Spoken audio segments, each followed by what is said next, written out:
Welcome. Please tell me who you are and why you're here. So my name is Teemu Arina and I'm from Helsinki, Finland. I run the Quantified Self and Biohacking meetups in Helsinki, Finland. And I'm here to explore and understand from the, let's say, early adopters and cutting edge hackers and developers and practitioners of self-quantification, what is the next big wave in this whole self-quantification. Yeah. Are you into quantified self yourself? Yes, my interest for quantified self started a year ago. I was running 2 companies myself, and because of that I slept very little, and like 4 hours per night, for half a year. And my mind never gets any stress, but my body obviously did. So I got a ulcer, so I got a gut problem, and I got some medication for that, which took the symptoms away but didn't really heal it. So that was a few months, and then I decided to look for alternatives. And I was looking into diet, and I went online to PubMed, which is a database of medical literature and journals and articles, and I read through how food affects your body in different ways, and I discovered that in the last 2 years or so, out of as a side product of cancer research, a lot of research have come out how different food items affect your body. Mm-hmm. And I developed a diet, but I want to understand how this diet, which was based on reducing inflammation, like systemic inflammation in your body, how it's actually affecting me. So I started tracking my all kinds of different aspects from my food intake, my micronutrient and macronutrient profiles, and also blood pressure and all these little things. But while I was looking into the topic of healing your gut, I discovered that it's a much more holistic approach can really speed up your healing process.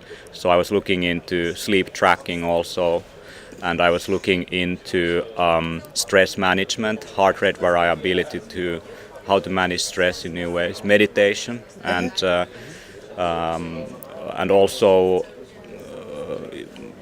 hydration, so that you get enough water every day. So I was tracking all different aspects, also my symptoms, and I started doing these simultaneously. Yeah. And my doctor said to me while she looked at my plan that, well, this looks fine and great, good research, but many people cannot really make that many changes in their lives. No. We are like robots, like 80% of what we do every week goes through the same patterns.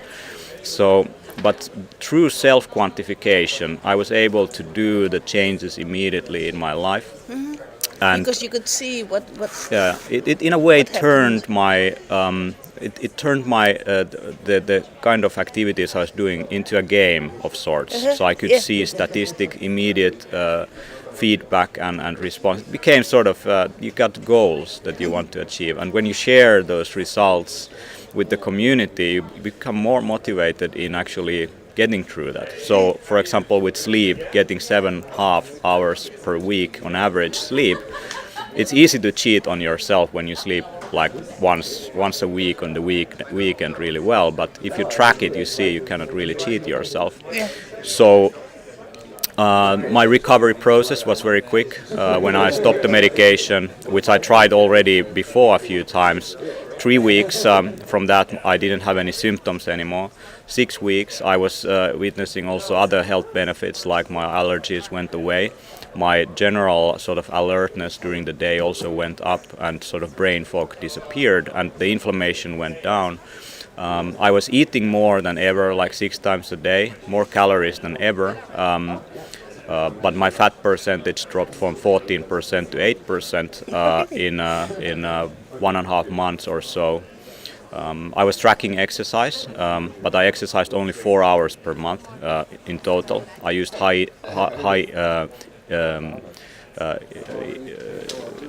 interval training, and basically because of the ulcer I couldn't practice like gym, but I discovered these short bursts of exercise could actually be as beneficial as a long treadmill run. So, and I saw the results, and through self-quantification I was able to track and also adjust everything what I was doing to what I was trying to achieve. So you experience yourself a lot of difference and a lot of benefit. Yes. Do you feel it is for everyone?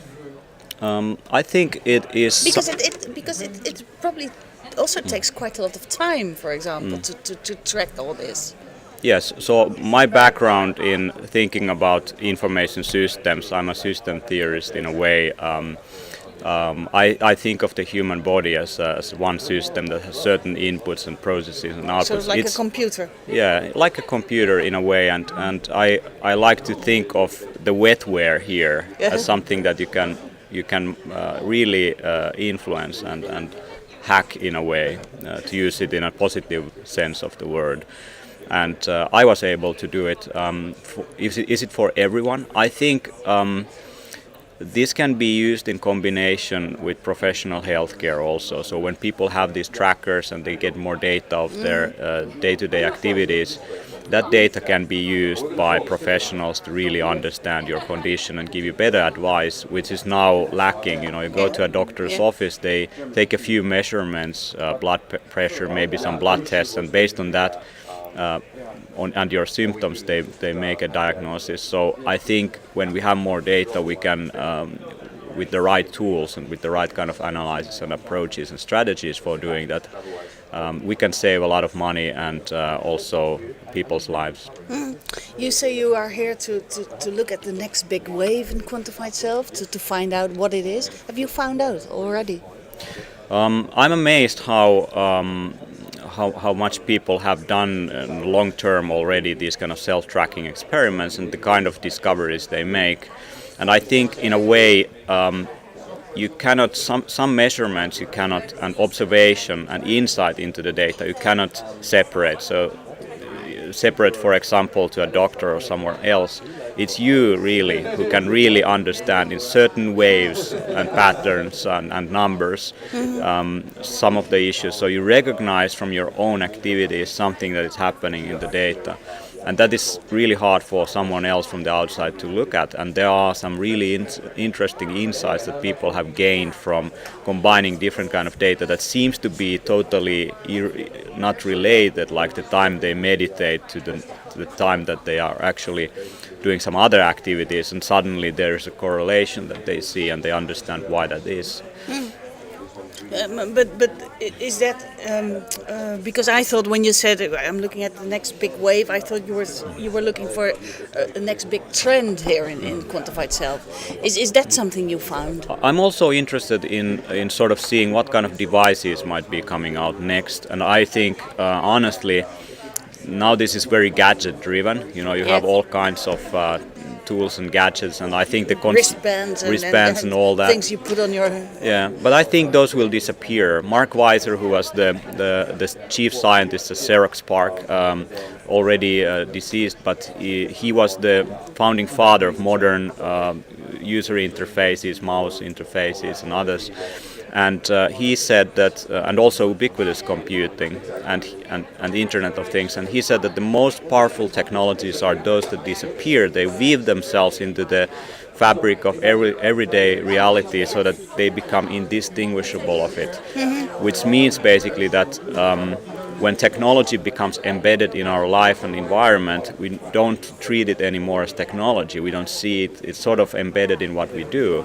And I think what you see in Google Glass, for example, where your eyeglasses might be projecting something on your retina, it becomes sort of invisible. And we have already computers which are like pills that you can swallow that can be programmed in different ways. And we can do non-invasive measurement of blood glucose and all those things. When we get clothes, for example, that can track those kind of things, it gets really interesting. Under your skin, or. But just to give you an example of just modern mobile devices, like what the iPhone can do, it has all kinds of sensors on it, and you can measure your blood.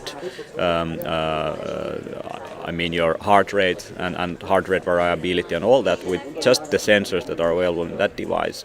And Apple has a patent for the earphones where the earphones themselves, when they are in your ears, when you're listening to music, will measure all kinds of things about your body, like temperature, heart rate, and all those. So it no longer sort of becomes, it's no longer something you just, now I'm taking my blood pressure. It sort of is automatic, it's embedded, you don't have to think about it. But then the data aren't really yours anymore, because then it's Apple who picks them up and probably sells them. Well, that's a big question. I think we have to consider the ethical dimensions of using these technologies, and as designers we have certain responsibility in bringing and introducing certain aspects of the ethical dimension in the way how we design and the way how we treat and the way how we expect people to use these technologies. Quantified Self in Finland, is it big? It's just started. We had one meetup, and we handpicked some of the best people from different areas: doctors, psychologists, researchers who are making starting serious research programs around this, technologists, people who run startups to build these new kind of devices.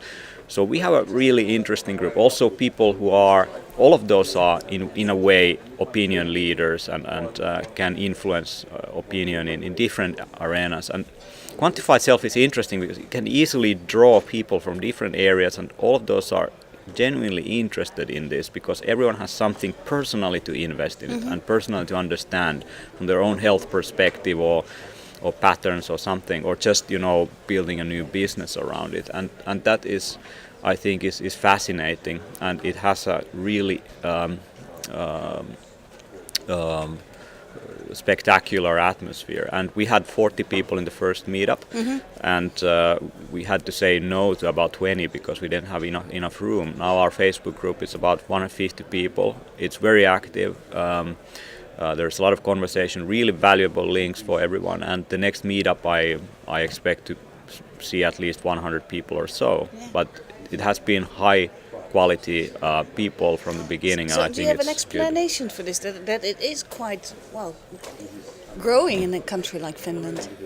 Yeah, it's, we had Nokia, of course, and the mobile sort of background that we have, and we are an engineer's dream country, basically. Yeah, a lot of long winter nights, and it's easy to sit inside and look at communication technologies, and that's where we come from, and in a way, what we have to give to the world is of course the engineering talent, but I think in Finland we have also now the design perspectives also to bring into these kind of products.